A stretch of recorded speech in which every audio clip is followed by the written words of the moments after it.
All right, welcome to the latest episode of the crypto.news show. I am Tony, that is Dorian, and we have a very special guest today, one of the most pioneering American digital artists you will find around these parts. His name is Mike Winkleman, but you know him as Beeple. Hey, what up? Welcome to the show. What How up, are you, Mike? Mike? Thank you guys. Thank you for having me. Excited to get into it. Spill the tea. Yeah, good to see. We certainly did before we hit record, going back and forth on your work. You're chatting with us from Charleston, a beautiful city. You have your own studio down there. And we were talking about the latest goings on in the crypto space, NFTs and digital art. And it's a topic that Dorian and I love to chat about. So thanks for joining us.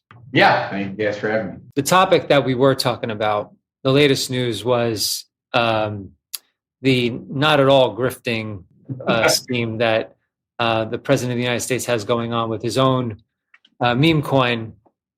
People had some thoughts. I had some thoughts. I'm sure Dorian has some thoughts. Not at all a scheme here for the floor. People to People don't tune in and listen to.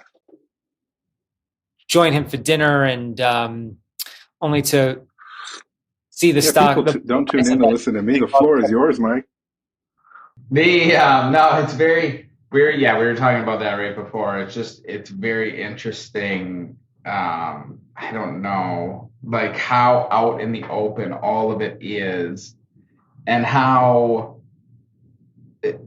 gray the rules of all these things are. Because it's like, I don't know. It's just to me though. I think sort of more broadly speaking, the meme coin sort of whole ecosystem, I think, is very, very interesting because it feels very bleeding edge in terms of, this mix of kind of like art and financialization and technology. And I think if you look at it in a slightly different light, you could look at sort of you could look at it as really kind of this performance art in a way, in terms of there's this kind of communal performance art around the attention that the coin has, and that derives value. And as long as you can sort of like hold that attention, then your coin will continue to have value. But if you lose that attention, then your coin will not have value. So it really, like, I think in a very, kind of bleeding edge way, can be looked at as another sort of like art form and another kind of like way to value like online sort of like performance art in a way. And I think that's, to me, is really kind of super interesting and kind of something I've obviously chronicled a lot with the like everydays.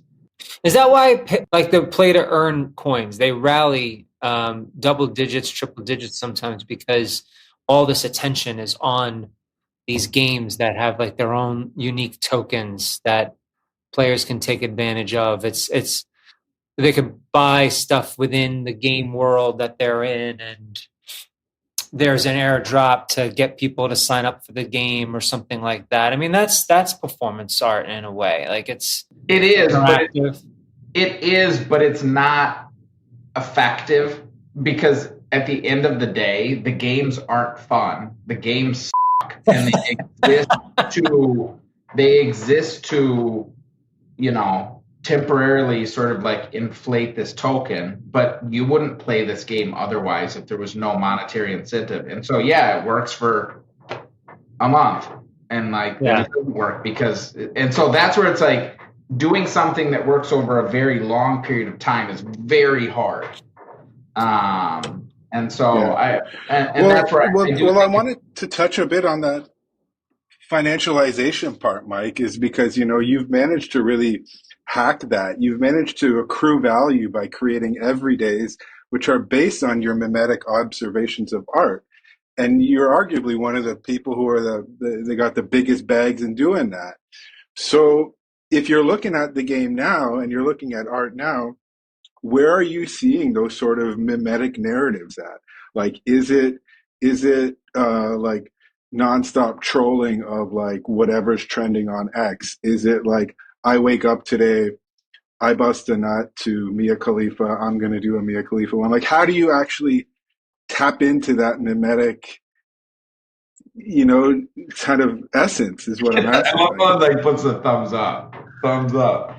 They I I mean, think where do you do where do you mine? Where do you mine your mimetics?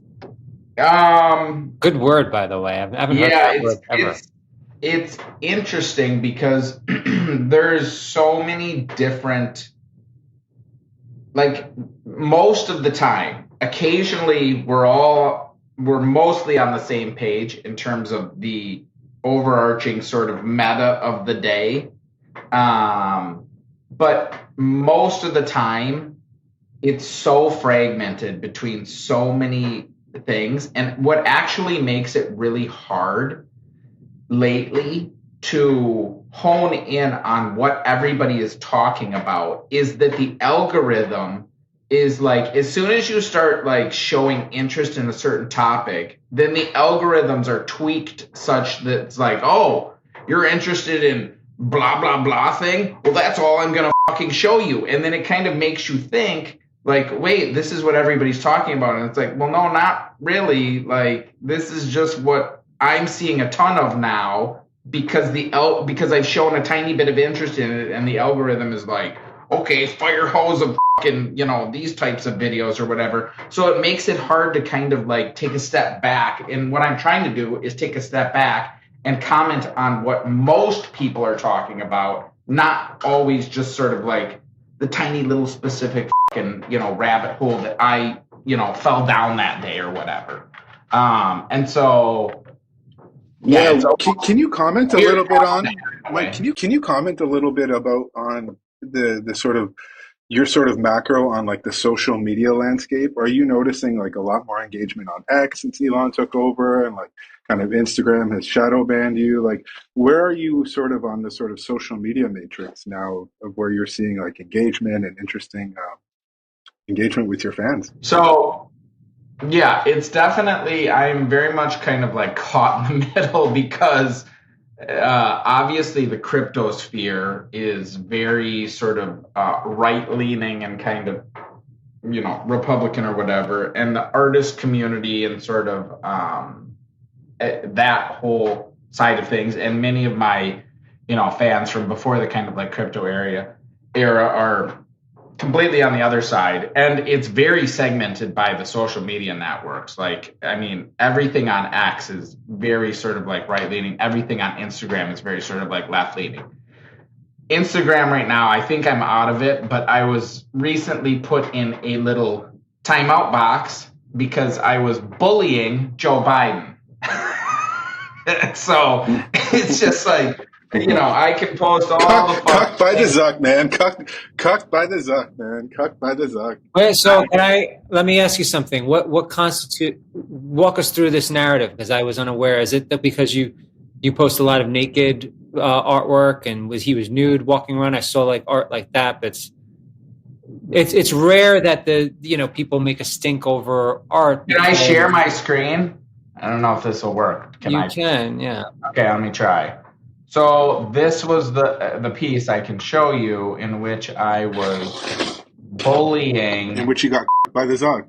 and I got by the Zuck, by the Zuck. Zuck. Where is But it? why would Zuck care about that? It was when it's not Zuck. I think it go. Oh yeah. The Hunter Biden. That one was iconic, man. So Hunter this Biden piece with the pile of was blow. bullying. He had, for context for people who don't know, he had just pardoned his son, like in a move that, again, if Yeah. Trump would have done this, it would have been like, oh my God, what the fuck? Man, Obviously, I feel like I would be such good, but I feel like I would be such good buddies with Hunter if I knew him. I know you and Scott would be totally down to party with Hunter. Have you ever met Hunter Biden, Mike? no, I have not met You've Hunter never met Biden. Hunter? I have not. Oh my God. I could see you and Scott being like boys with the Hunters, but No, so it's like Well, I wanna jump in here real quick. I mean, like Trump has pardoned people oh yeah, who no, were in his family. I mean, there was, yeah, the Kushner family and it's whatnot. it's bullshit both ways, 100%. But again, the Well, I think that, and this is not me saying this because people who listen to the show and know me know that I'm not a fan of Trump, but I think it's a little different. But Biden did do his pardons because, as a precaution against Trump, because Trump did promise to go after like everyone who he perceived that wronged him. He's a sure. petty person. So Biden didn't want to. I mean, believe me, like Hunter Biden is a sleazy guy, but like, and I can't, you know, we can't just dismiss the pettiness of Trump world. 1,000%. 1,000%. To me, all of that is kind of water under the bridge.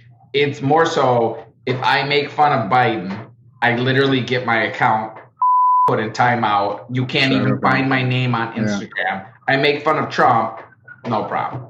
So and how do we know that happened? Did you get like a notice from Instagram or Meta or whatever?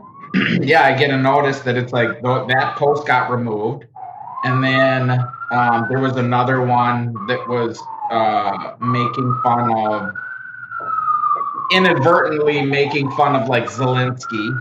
That got removed, and then it was like, yeah, your account is like, basically they just come out and tell you that like you couldn't, if you searched my name in Instagram, it would not come up, and they basically say we will not show your stuff to anybody who's not following you. But I found you though. Yeah. But again, I'm out of it now. Oh, It was like a I don't know. They don't tell you how long it is, but they came out and said you can't be monetized. You can't be, which I don't have any monetization. Well, I think it's like Meta doesn't know what it wants to be, because wasn't it relatively recently they were like, oh, forget about fact checking. Like we don't really care about whether or not posts are factual or not. That's why all these posts about Zuckerberg being a robot and kidnapping children started popping up, because, well, if they don't care about facts, and they won't care about these posts. I feel like they don't know what they want to be. Now, I would assume that maybe they had an issue with the gun and the cocaine imagery in the artwork, because they don't like stuff like that. Yeah, but you know how many people are posting that kind of stuff on Instagram? It makes no sense. Like they're shadow banning people. Like Zuck is now giving testimony now in front of they're trying to break up Meta, right? Like they're saying they're trying to break down Meta. So, like Zuck has been so opportunistic in why he's banned things and at what time, and now it appears he's trying to be more sort of open to this like radical free speech idea that like X has of like, let's invite Alex Jones back, like let's get Andrew Tate on, and like, yeah, I think for one, X is a lot more. It's a lot crazier. They're like, it's almost like the gloves are off. And I agree, Mike. Instagram has kind of become like this bastion of like Taylor Lawrence liberalism, and maybe that's great. Maybe that's not. Maybe Zuck will kind of go more right wing and move on. But I wanted to get Mike's take a little bit, not on like the current, let's say, Trump climate and whether Trump is gay or not, but like, Mike, are you investing in meme coins? Do you own any? Do you have any financial advice for us? We all want to be like Mike. It's like the 90s.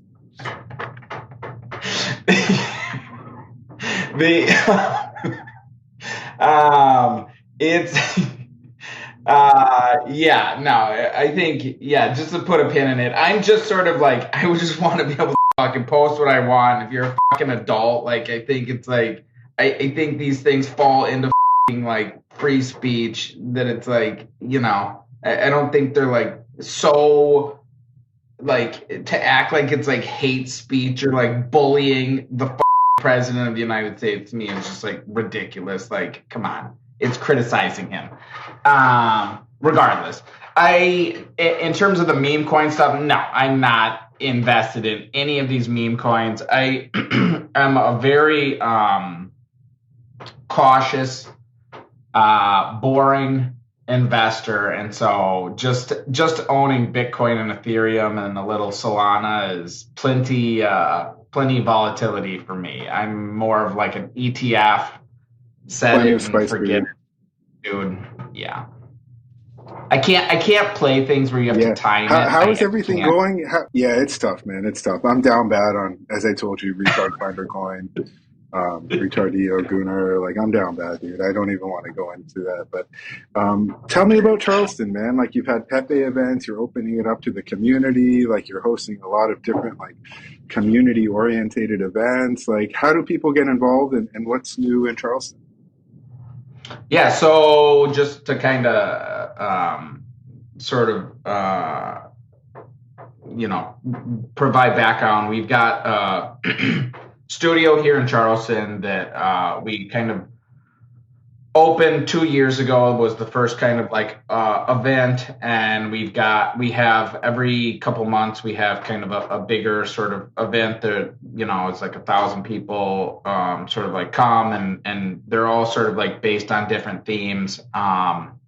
And last year we did one based on Pepe, which I think is very interesting from, again, a sort of like meme standpoint and a, sort of like symbol standpoint, and kind of the idea that this is, to me, sort of the internet's Mickey Mouse, and, kind of has this decentralized sort of like character. And I think the arc of the character to me is also fascinating. What I learned is that outside of the Web3 community, people have really not gotten the memo that it is not a hate symbol yet still. And so as we were sort of like reaching They're out. still going down that, like, Gordon Gunnar. Yeah, yeah, that Oh, was the whole no, thing. no, I no. remember that, Like, like Keke, like the 4chan Pepe, or what was yeah, it? What's yeah. the lore around the right wing Pepe? Break down the lore for us on Pepe.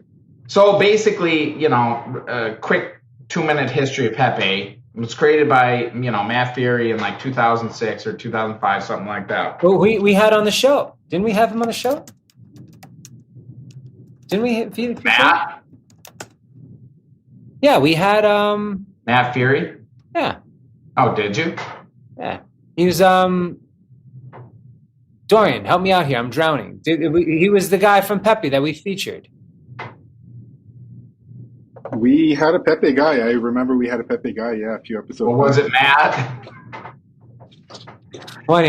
He does that many interviews. Go ahead. I'm sorry. I interrupted you. No, it's all good.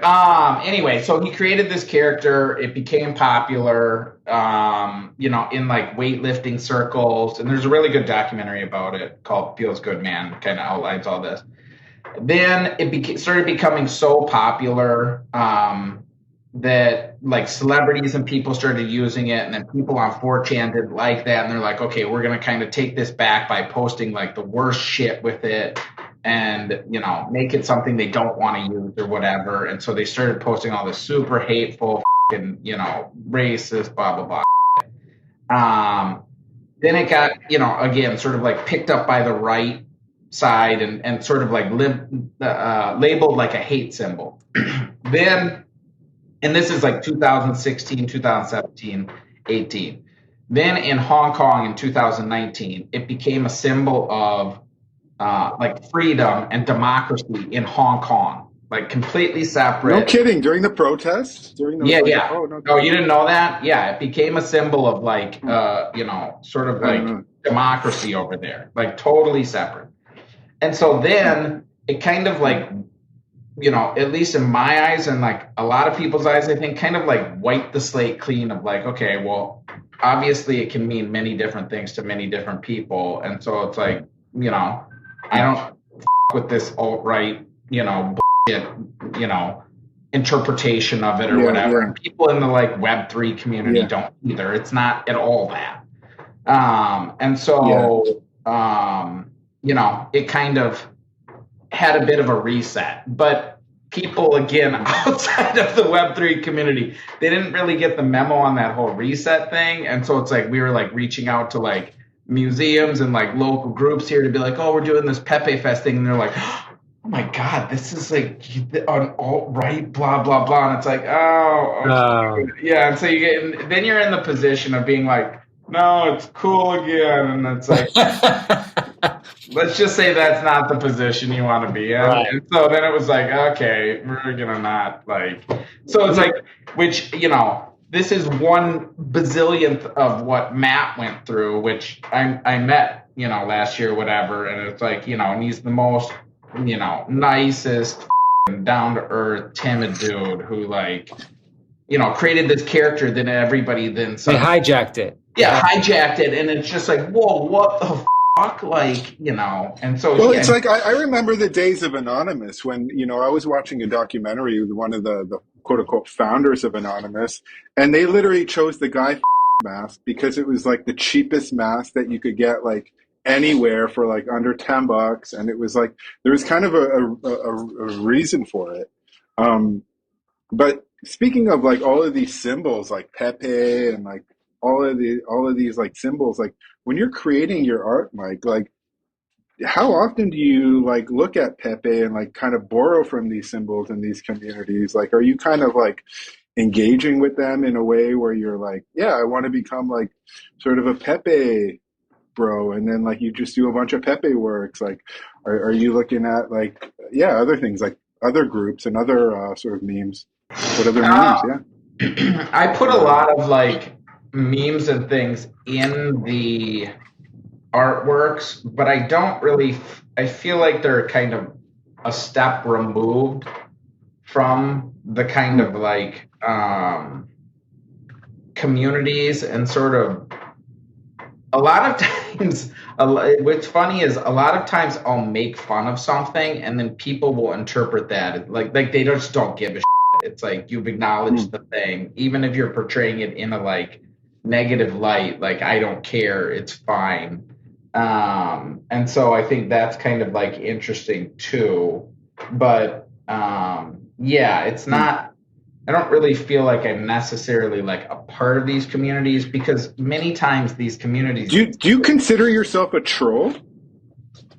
No, it's not really trying to like troll things. Like it's trying to make something that's like a I fun. satirist. Yeah, it's just trying to make something that's like kind of like a funny sort of like observation and take. Like I'm not trying to be like, oh, this is gonna fucking piss the lids off or whatever, or fucking make these fucking maggots cry or whatever. It's kind of like, okay, if you're doing that, it's like, what are you doing? Like that's just like, I don't know. It's like I want you to Yeah. I ideally look at the artwork and be like, huh, that's interesting, maybe get a laugh from it, but like literally to make something to like piss people off just seems very like immature and like what? I mean, I really like it when you troll the sort of manosphere, when you troll like people like Andrew Tate. I love those, man. Like when you sort of take a sort of jab at I don't know if you would call it like yeah, the manosphere or the alt right, but like, there is a certain perception of people involved in crypto, and they are sort of overwhelmingly male and things of that nature. But like, how are you seeing like the industry change, whether it's like NFTs or art or crypto? Are you seeing changes where it's becoming like more inclusive? Those spaces are becoming more open for people of color or women, whether it's through your own space in Charleston or just in your travels as a digital artist. Are you noticing this any changes in the space? I don't know. It's a good question. I wouldn't say I noticed a massive change, to be honest. I don't know. I don't. It's. I don't know. It's tough to say. I don't.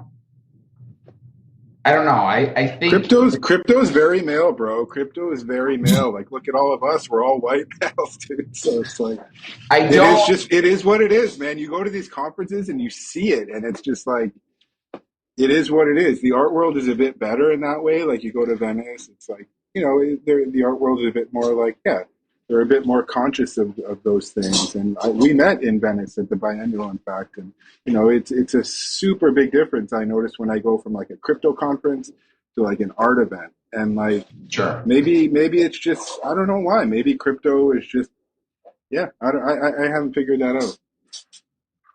Yeah, I don't I know. think. What's, Sorry, go ahead, Mike. I have no, an idea. I don't honestly have like a great answer either. I think it's because a lot of these guys, they're they're looking for shortcuts, and they spend considerably uh, more time on their computers looking at this type of content Yeah. and these types of coins, and they're in the world more than the average woman. And women are going out, they're trying to get promoted, they're going to grad school, they don't have time to sit in front of their computer screens wondering what shitcoin is up and that they can cash in on. They're just not doing that. They have lives. Whereas a lot of these guys Yeah. they're wasting their time on their phones and in these corners trying to be insiders and trying to make a quick get rich quick scheme. Yeah, I mean, I think that's mostly it. Is the people, and I think a lot of it derives from who is buying the thing, and it's like whoever is buying the thing will be designed for. Right. So the thing is designed for guys because guys are buying it. If more women were buying shit coins, then they would appeal to women more. Like that's it. And so, yeah, like you said, because it appeals to guys more, then it's gonna look like this. And so, Your art though appeals to a wide range of people, and I know a lot of digital artists most definitely look up to you. Do you worry about people trying to mimic you or copy your art and your style or steal from you? Right click save. no, I think that's like steal from you. I think people, and this obviously relates kind of to the AI question and sort of that whole thing too. I think that's like the absolute opposite way of thinking about it. If everybody copies you, then you've made a massive dent and a massively provable impact on the art world. You want everybody to copy you. Like, look at how many people copy, Warhol. Look at how many people copy Picasso. Look at how many people copy Basquiat. Look at how many, like, again, these, because they've changed the view of art, and it's like, it obviously hasn't hurt them. Like, that's why they have the lasting power, because they've made this massive impact. So, like, my favorite quote from Picasso is "Good artists borrow, great artists steal, baby." And and I think it goes into like that virality and everything that I think great art really achieves. When it comes to that kind of virality, though, like, what's the secret sauce, Mike? I mean, is it like, I don't want to press you too hard on this question, but like, is it, like Warhol, he had a factory around him, right? Like, he was getting all of these ideas from all of these places. And it seems to me that this is what you're doing with Charleston. You're creating a space in order to expose yourself to, like, not only your ideas and your work. I know Scott is a big part in Charleston too, and everything that you've got going on in terms of engineering for digital art and all of those things. But like, how do you sort of like use that space to sort of level up and become that next Warhol? Is Charleston the sort of factory 2.0? What's the secret sauce? We are trying to do different things with the studio here. We're trying to try out different ideas for how I think museums and exhibition spaces will sort of like function in the future in terms of bringing people together to sort of like experience digital art in different ways and interact in different ways. And the events are all sort of like very, very interactive. The event we just had was a sort of like mixture of like art and gaming. And we had, a Mario Kart tournament and people playing video games. We had a bunch of like interactive sort of like art games. We had a bunch of people like live painting. We had people sort of like entering drawing contests and then sort of like drawing live on like iPads. I was doing my like everyday live. And so all these things kind of like happened throughout the like night. And so and they're all in this sort of, immersive space. And so everybody can see all these things kind of like, happening, and really trying to make something that feels like a mixture of like an art installation, a sort of like, kind of rave party or whatever, and I don't know, like performance. But are you And working with so, commercial galleries and art and museums and other institutions? But like, is there a commercial component to it? Are you working with commercial galleries? You mentioned the institutions, but advanced. like, what's the sort of model underneath it? So the model underneath it is really is sort of just sort of selling these sculptures, these bigger sculptures like Human One, because the events very much do not make any money. They cost hundreds of thousands of dollars, to be quite honest, and like they're completely free, free drinks for hours at a time, and like they don't make any money. And so the model is really just has been sort of selling sculptures that are like Human One, and sort of that, kind of pays the bills and allows us to sort of like experiment and do kind of other types of like events. And a lot of the people who have collected the sculptures are people who are not entirely in the sort of like crypto space. They're more kind of like, usually adjacent to it, and people who are traditional collectors as well. And so they're not quite so beholden to the price of Bitcoin at any given minute. And so there's a bit more stability there in terms of the kind of like collector base. What does the future hold? What do you hope to accomplish next? Are there any other projects you want to explore, or different types of technology that you're experimenting with, like generative art and AI, VR, what? Yep. Yeah. We're definitely experimenting a lot with AI, and I think there's a lot of super interesting things that we've just barely scratched the surface with there. And it's just progressing so fast that, that's been super, super fun. We've got a bunch of different sort of like sculptures in the works, and a bunch of ideas for different events that we haven't, that I think are interesting, and utilize the space in a different way. And then, just kind of. Can you spill the tea a little bit on how you're working with AI, Mike? Like, where are you seeing sort of opportunities in art? I mean, I'm such a big fan of Sasha Stiles as well, who, and Holly Herndon and Matt Dryhurst, who are all using AI alongside sort of artistic endeavors. Where do you stand on this sort of spectrum? Is AI cultural theft? No, I think that's ridiculous. I think.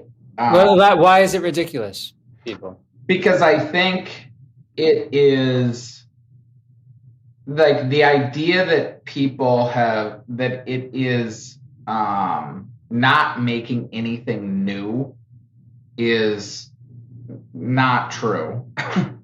I think you can definitely make new things with AI.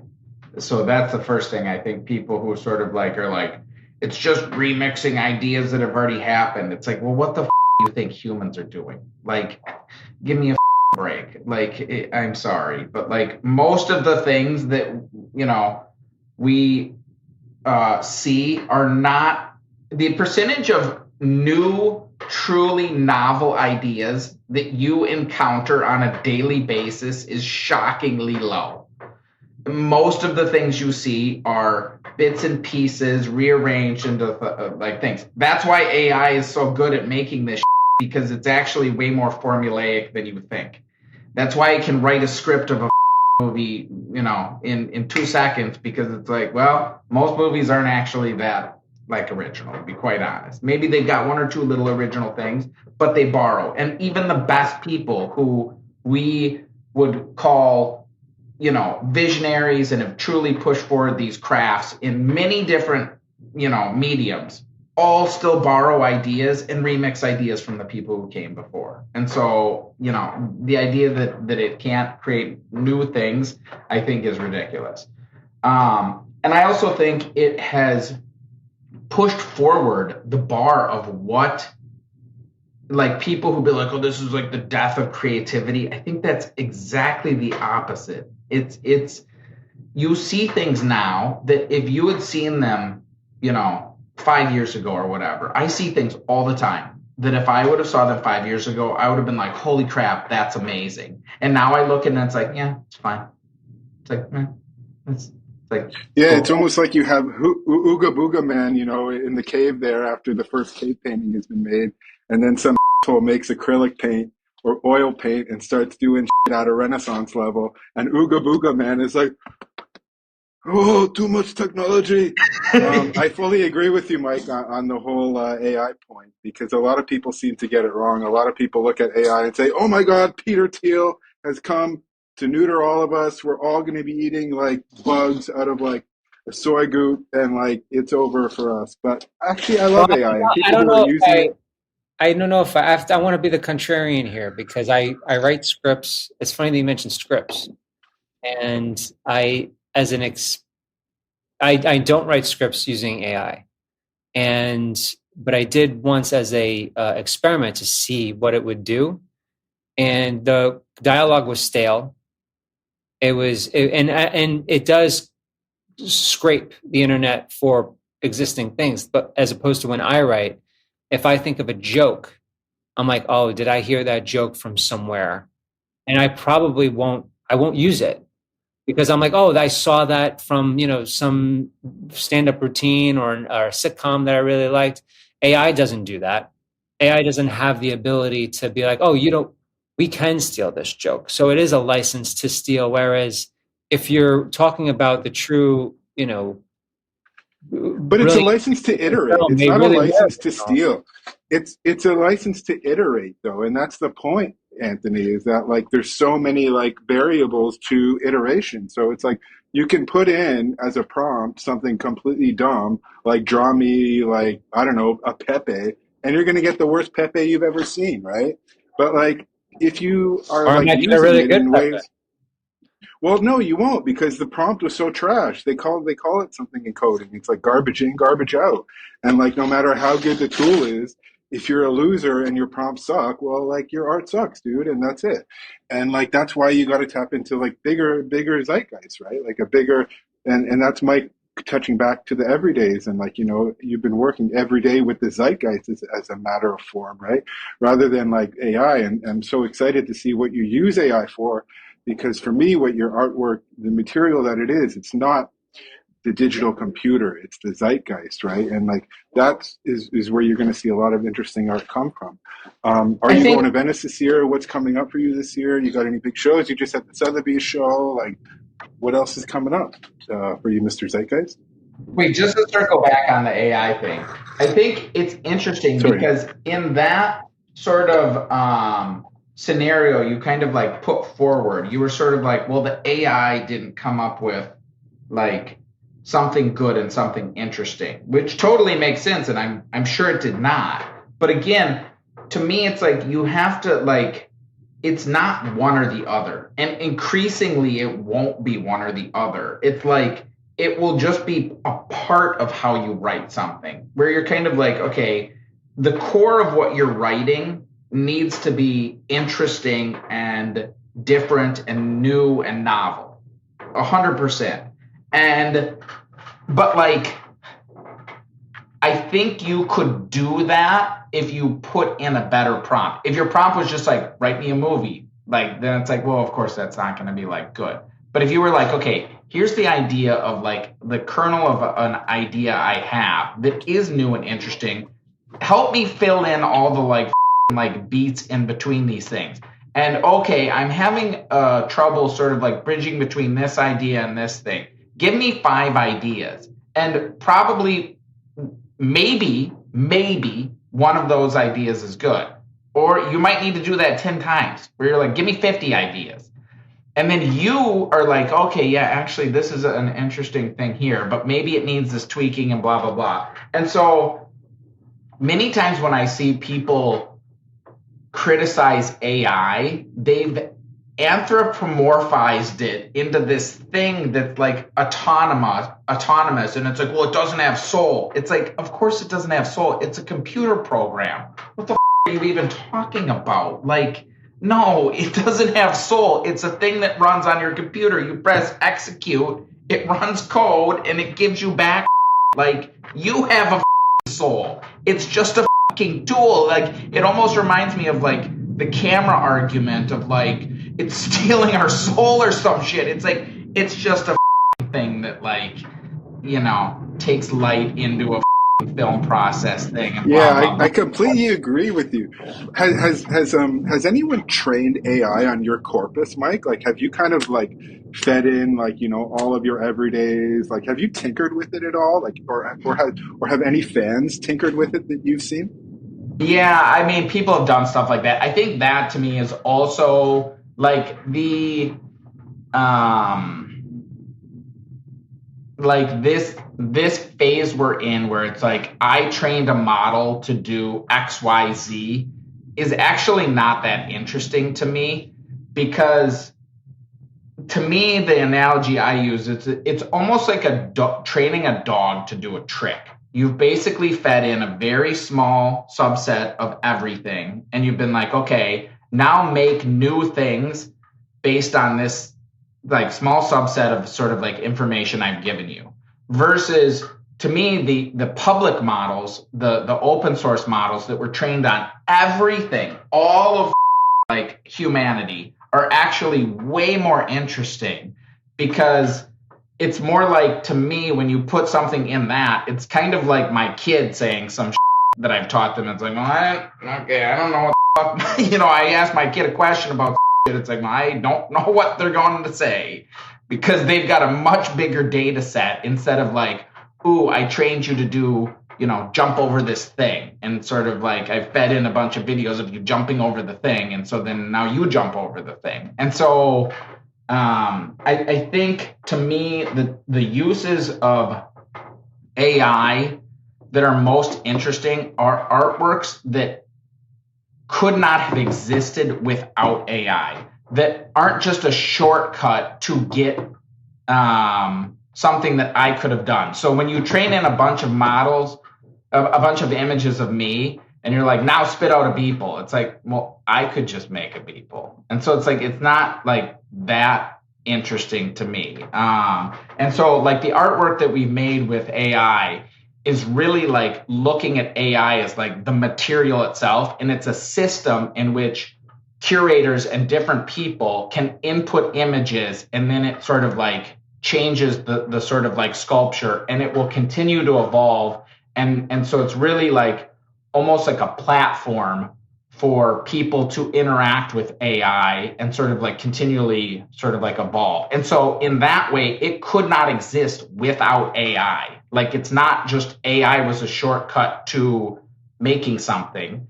It's AI is the system in which the whole artwork even like exists, if that makes sense. And I'll send you some like links, and it can show, because it's been shown sort of like publicly already.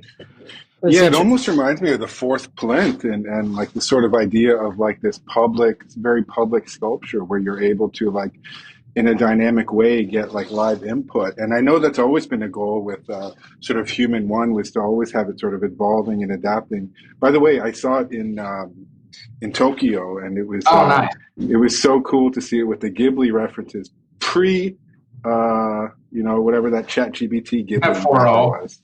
Yeah, pre Ghibli, pre. But it was beautiful to see.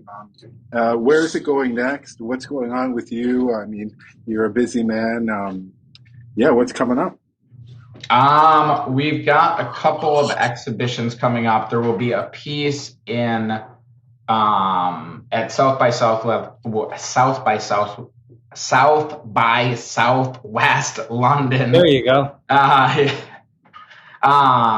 In the summer. And Matt and Holly have a piece at that as well. And Hans has an interview sort of like in the same area there. And so I think that'll be interesting. And then this AI piece that I'm talking about will be exhibited this summer as well. And that's not really been announced yet, but it'll be announced pretty soon. And so, really trying to continue. Do you have a gallery yet? Are you working with a private gallery? Has Hauser and Wirth swooped you up? No, the galleries are not. Why don't you have a commercial gallery? I've always wondered that, Mike. So I do not believe any of these galleries are interested in this space yet, to be quite honest. Like, I'm not. I think they're still very. Galleries are pariahs. Galleries are pariahs. They come in there to take. They come in there to take a 40% cut. I have to say, I'm going to pay Mike a compliment here. I can see a gallery with, sculptures or giant versions of your work being the most fun Instagrammable pieces that people could take pictures of and pose in front of. I mean, you have Katy Perry riding a rocket that looks like Jeff Bezos. You have these wonderful J.D. Vance spoofs and this giant blob creature with a bunch of Trump heads. Like, these things would be so cool in person. I wonder if even that's a possibility in the future. And I don't know. I think it'd be something that would be a hit here in New York City. Yeah, and we've worked with, just to kind of, be clear, we've worked with galleries before, but they've been on kind of one-off basis. And every time we've done that, it's been a great experience. And so it's like nothing against galleries. It's just in terms of fully kind of diving in and repping us, we've not really found something that's sort of, a good fit there, I don't think yet. But it will come eventually. And so it's to me, it is what it is. And I think I don't we have got a very close relationship with our collectors. And I think part of that is because of the necessity of how these sculptures work. They're changing, they're evolving. It's more like a piece of software. So if it was just sort of it's not like a painting where it's well, have fun with that. That's that. And it's sort of that's not that. And so, and I think increasingly digital art will be more dynamic and interactive and, making full use of the medium's potential in a way that, you just can't do with a bronze sculpture. A bronze sculpture is a bronze sculpture. It is what it is. Versus with digital art, it can change, it can adapt, it can, say many different things. And so we're trying to kind of figure out, or what are those interesting ways to, have them be interactive in a sort of gallery space. And that's where it's very nice to have the studio here, because we can try things out and have people in and see how they interact with stuff, and in a space that looks, to be quite honest, very similar to what a gallery would look like. Absolutely, yeah. I'm excited to see all the developments with the AI and everything you've got going on. Keep up the great work. Yeah, Mike Winkleman, Beeple. Awesome. Thanks a lot for being with us on the crypto.news show. But first, before you go, tell us where we can find you and any handles you might have on Insta, x.com, wherever. We'll link to them all down below. I think they're all Beeple-ish, something of that nature. Some are Beeple crap, some are Beeple. Hopefully you don't get shadow banned by the time people listen to this episode and want to find you. Indeed. I'm a good boy now. Babyface turn. Okay. No more Hunter Biden behind the desk. Tony Montana. Biden. Oh, maybe more of those now that Cheeto Hitler's in office. Thanks a lot. No, not the Trump boys. No way. They're good boys too. Take care, guys. Have a great day. Thanks a lot, Mike. Awesome. Thank you, guys.